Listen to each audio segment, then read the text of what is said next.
សួស្តីអ្នកទាំងអស់គ្នាតើអ្នកទាំងអស់គ្នាសុខសប្បាយជាទេ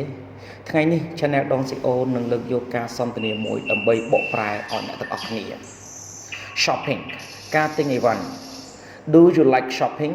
តើអ្នកចូលចិត្តការទិញអីវ៉ាន់ដែរឬទេ Yes I'm a shopaholic បាទខ្ញុំគឺជាមនុស្សម្នាក់ដែលចូលចិត្តទិញអីវ៉ាន់ What do you usually shop for តើជាធម្មតាអ្នកទិញអីវ៉ាន់សម្រាប់អ្វីI usually shop for clothes. I'm a big fashion fan. ជាធម្មតាខ្ញុំទិញអីវ៉ាន់សម្រាប់សម្លៀកបំពាក់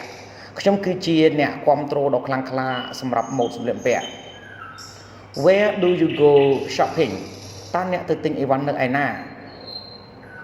At some fashion boutiques in my neighborhood នៅហាងលក់សម្លៀកបំពាក់ខ្លះៗនៅជិតខាងរបស់ខ្ញុំAre there many shops in your neighborhood តើមានហាងច្រើនទេនៅជិតខាងរបស់អ្នក Yes my area is the city center so I have many choice of where to shop បាទតំបន់របស់ខ្ញុំគឺស្ថិតនៅចំណុចកណ្ដាលនៃទីក្រុងដូច្នេះ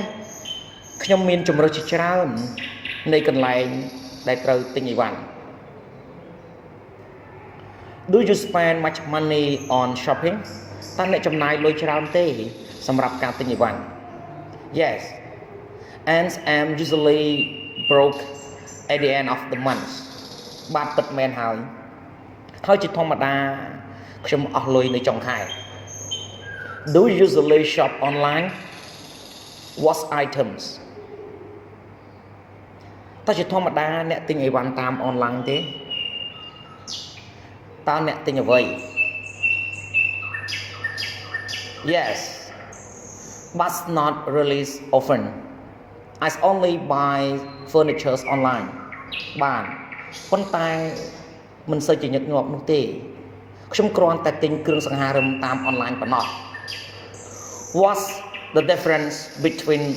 shopping online and offlineតើអ្វីទៅជាភាពខុសប្លែកគ្នារវាងការទិញអីវ៉ាន់ដោយផ្ទាល់និងការទិញអីវ៉ាន់តាមអនឡាញ Online shopping offline you cannot try on the pieces of clothes or check the material when shopping online មិនដូចជាការទិញអីវ៉ាន់ផ្ទាល់នោះទេអ្នកមិនអាចលោសម្លៀកបំពាក់ទាំងនោះបានឡើយឬក៏ត្រួតពិនិត្យនៅ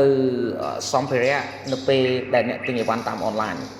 សូមអរគុណសម្រាប់ការទស្សនាវីដេអូសូមជួយចុច Subscribe Like Share និងរូបកណ្ដឹងទៅកាន់ Channel ដនស៊ីអូនដើម្បីទទួលបានវីដេអូថ្មីៗ